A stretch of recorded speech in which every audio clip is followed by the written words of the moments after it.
Hello, this is Brian again.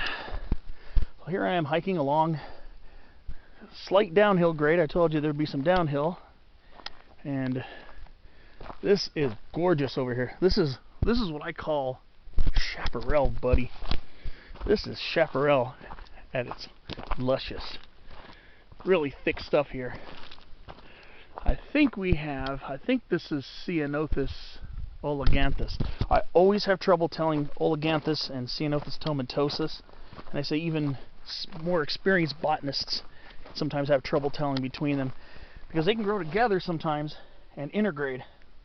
I believe this is Ceanothus oleganthus, but that's why you haven't seen me do a spotlight on any of those two, because they're quite hard to tell apart. The leaves are almost identical, and they can intergrade and hybridize, making them a real head scratcher.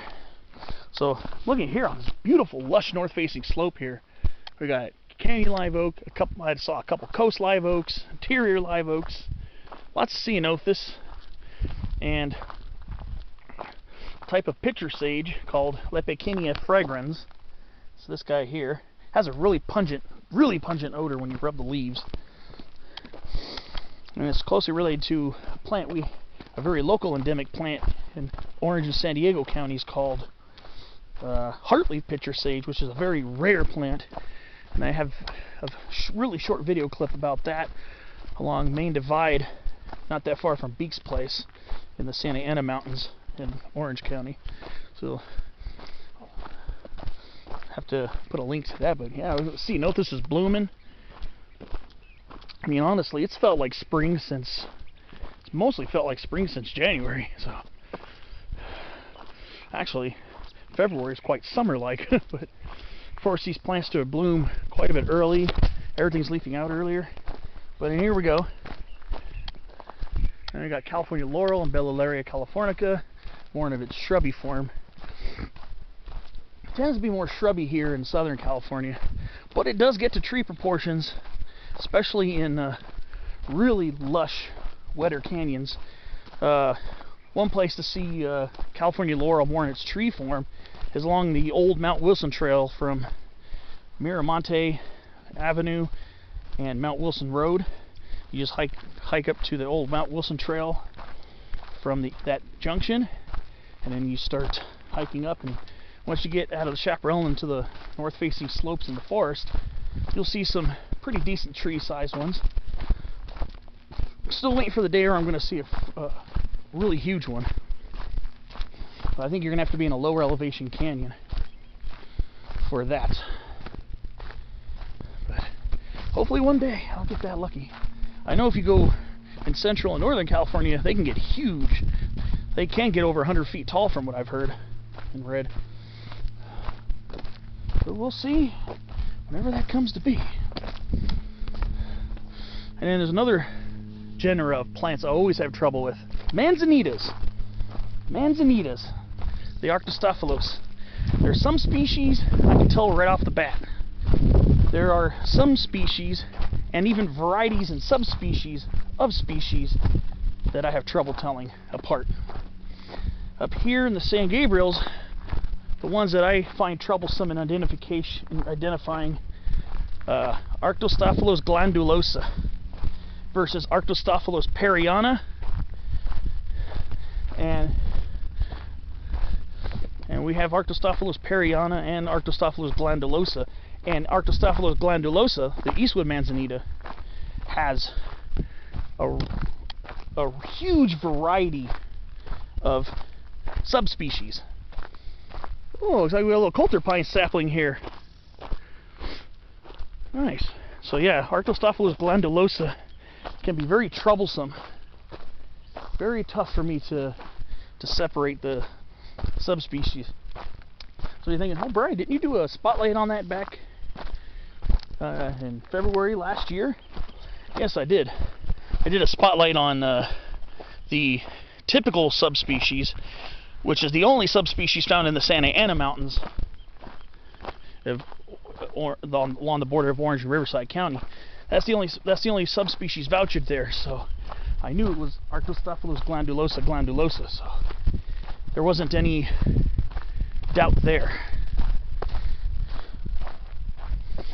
so I wasn't really worried about that. But San Diego County, LA County have a whole smorgasbord of subspecies. You got Arctostaphylos glandulosa cushingiana, Arctostaphylos glandulosa adamsii, especially more in San Diego County. Then you got Arctostaphylos glandulosa subspecies crassifolia, which is the Del Mar manzanita, which is easy to tell apart because it's the only species of Arctostaphylos growing where it grows in near the Del Mar and La Jolla areas of San Diego County and northern city of San Diego. And it's the only species of Arctostaphylos there. Its closest relatives in Arctostaphylos are found mostly in the foothills and mountains. It does have two fairly close relatives, Xylococcus bicolor, Mission manzanita, and Comarostaphylos diversifolia, subspecies diversifolia, and subspecies planifolia, which are summer holly. I've seen both subspecies in San Diego. They're also in the heath family. Those are the only close relatives that I've seen in that spot. And they're very easy to tell apart from Arctostaphylos because of the shape, texture of the leaves. So yeah, this is quite a downhill stretch. This is going to probably be a pain in the behind on the way out, but getting up to Mount Lukens is so worth it. And Toyon! Starting to get flower buds already. Usually those things don't flower till late spring to midsummer. And I've done a spotlight on Toyon, but I was trying out a new camera and the video quality came out pretty depressing, actually. The camera quality was terrible. So I think I'm gonna have to redo that one. So here we are. Got monkey flower, and we've got huge. These are unbelievably huge. This is a Spanish broom.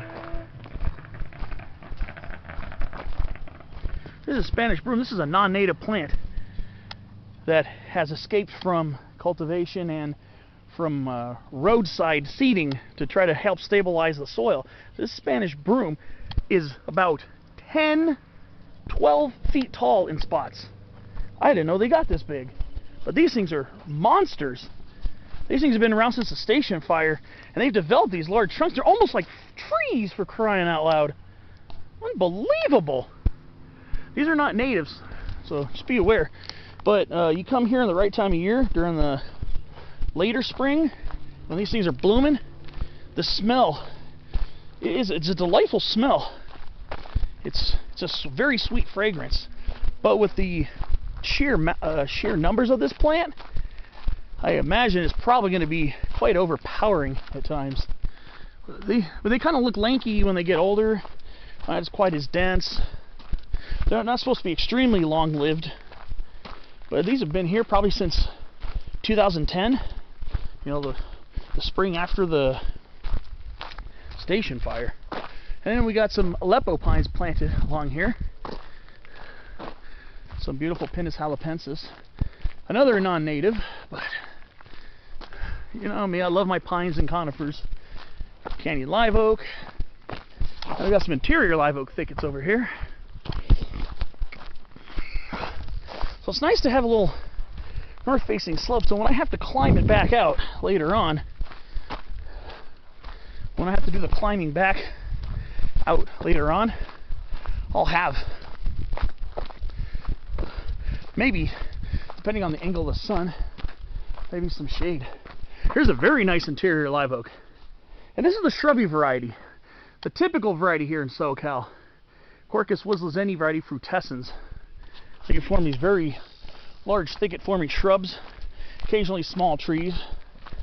Now, the type you normally see in the foothills of the Central Valley, like around the Coast Ranges and the Sierra Nevada, those are typically the tree variety wislezenii. And we do get that occasionally here, because sometimes they will make tree proportions. And here's coast live oak, Quercus agrifolia, variety agrifolia. So I'm thinking we're starting to get closer to the typical coast live oak, Quercus agrifolia variety agrifolia elevational limit, which is probably about 4,000 feet, I think. There is a variety called Quercus agrifolia variety axidania, and you'll find that one up to well over 5,000 feet. I'm wondering if one day I'm gonna find it above 6K. If I do, that's gonna be a very exciting video. So I've seen coast live oak as high as 5,400 feet in Palomar Mountain State Park. Near this lookout called Boucher Hill, B-O-U-C-H-E-R. People a lot of times will pronounce it Boucher, but it's actually Boucher. And that's where you'll find some coast live oaks at 5,400 feet. And of course, you know, stick to the trail as much as possible. Poison oak,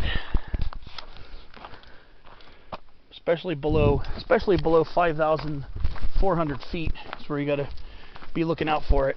I've seen it as high as nearly 5,400 feet at Palomar, near Boucher Hill, of course, but it's mostly prevalent below 5,200 feet. But yeah, well, we're coming up on a nice little coast live oak right here. So yeah, California native plant enthusiasts will probably enjoy this too, as I am very much enjoying at least 4 types of oaks here. Quercus agrifolia variety agrifolia, coast live oak, some nice specimens thereof. I've seen some Quercus berbertifolia or related. It could be Quercus acutidens, and I still haven't been able to figure out the difference between those two. So scrub oak, Quercus berbertifolia / acutidens, Quercus agrifolia variety agrifolia, Quercus wazazeni variety frutescens, and Quercus chrysolipus. Potentially Quercus dorata variety gabrielensis. I know you go over towards Clear Creek, you'll find that over there. Clear Creek, Monte Cristo area, down Angeles Crest Highway. Well, I think I've done enough yapping for this clip. We're on a very nearly level stretch. Just maybe a slight uphill grade, very slight uphill. Almost not even noticeable. So I'll see you on the next clip. This is a very beautiful area. And some more downhill coming up. But eventually, I'm gonna have to gain that ridge. Once I gain that ridge, then I'll be heading up to there, Mount Lukens. So I'll see you down the way again.